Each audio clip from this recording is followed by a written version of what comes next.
I'm here today with Rachel Kelly. She is the mother of 5 and the author of Black Rainbow, a book about her own experiences with depression. Rachel has suffered 2 major depressive episodes, and she's come today to talk to us about them. Rachel, what happened? Well, we spool back 17 years, and I went to bed at around 10 o'clock, and I couldn't get to sleep. And I'm sure a lot of people watching will have had insomnia, but this was different. It was very frightening. Quite quickly, I began to develop quite unpleasant physical symptoms. My heart rate started to speed up, and I began to feel nauseous, and my brain felt as though I had sort of 1,000 wasps sort of stinging the inside of my brain, and this went on all night. But I thought, okay, I'll get up the next morning and, I'll refasten activity to its normal time. I'll have breakfast at breakfast time and I'll sleep at sleep time. But the symptoms didn't go away. And basically, my symptoms got worse and worse and worse. I didn't actually know what was happening at the time. And that was on Wednesday. And by Friday, I was in hospital. So it was very sudden, and it took a very physical form. Yeah. And it was only, funnily enough, we were amazed when our GP had referred me to a psychiatrist, and he said, I think this is the start of a depressive episode. Was there anything that triggered this? Well, I later realised that actually I had very high underlying anxiety.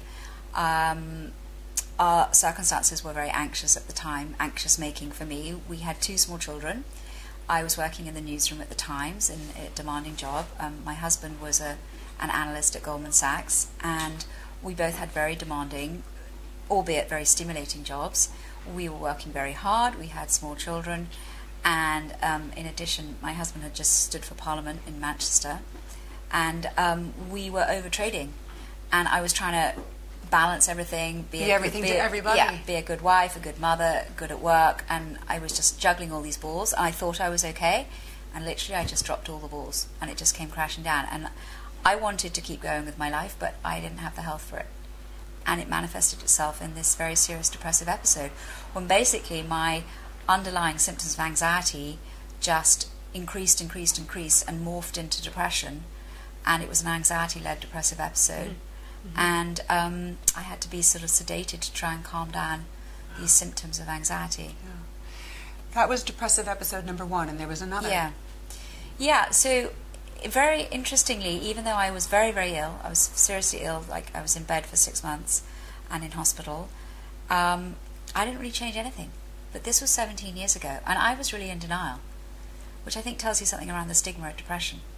So I went back to work, and I kept going, and we kept going with our busy lives, and I kept going trying to be all things to all people and being a mom. Probably told nobody. Didn't talk about it.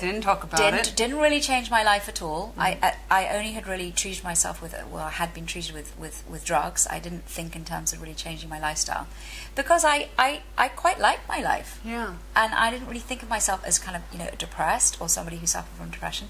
So I kept on going, and unfortunately I had a second breakdown 7 years later, by which point I had more children, and I was still trying to do everything, and this time I was ill for a year, and it was at that point that I realised I had to change, and that I did have this thing called depression. And so the last 10 years I've been learning how to manage it, and I so far have avoided a 3rd depressive episode, but it's something that I will always have to worry about, and always have to make sure I look after myself and foster good mental health. Rachel, with 5 children, you really needed to be looked after, but you had to look after 5 children. How did you do this? What happened? What happened to the family? Well, the truth is that I was so unwell that I was out of it. I couldn't look after my children, and my mother came to live with us, and I was very lucky in that, and my husband stopped work, and I was also very lucky that he didn't. That's an exaggeration, actually. He sort of told me he had stopped work to sort of reassure me, but in fact he was sort of trying to juggle everything, and he couldn't actually stop. And I was so ill, I was just concerned with my own survival. I was suicidal. I was in incredible physical agony, and actually I wasn't well enough to think about my own children. And it sounds shocking, but I was in a battle to survive myself. Yeah. So only later did I begin to worry much more about what had happened to the children, the effect on the children, and not being there for the children. Yeah. So that's something I'll always have to kind of carry, really. Yeah. Do you feel bad about that? Well, I grieve it, but I think, depression is an illness. It's not my fault. I was very ill. I didn't want to be ill. Nobody wants to have depression. You shouldn't feel ashamed about it. You shouldn't feel guilty about it. You wouldn't feel guilty if you had diabetes or cancer. So it is what it is. And now it's something that I do feel passionately about, trying to help others, and I wouldn't wish it on anyone. And so there's a nice line in the Bible who says, he going through the vale of Baca, which is the desert, makes of it a well. And I like that image that you can take something very negative and hopefully turn it into something positive, which is what I hope I'm trying to do now. So you've come a long way.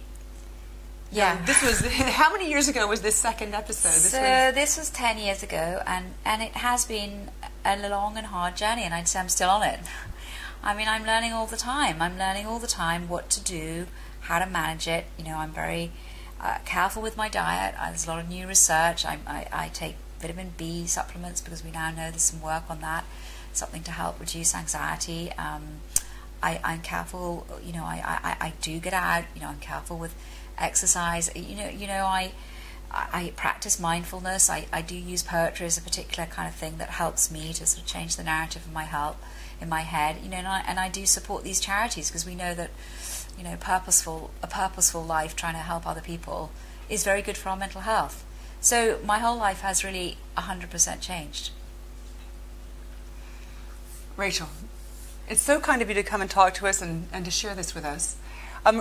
Rachel has helped people up and down the country to come to terms with and to understand depression. I would love you to take a look at her website. You can find a link to her website from my website. Also, she's written a lovely article, which you'll find on my website. And we have another interview together about depression in general and how to spot it and what to do about it. Thank you, Rachel. Thanks very much.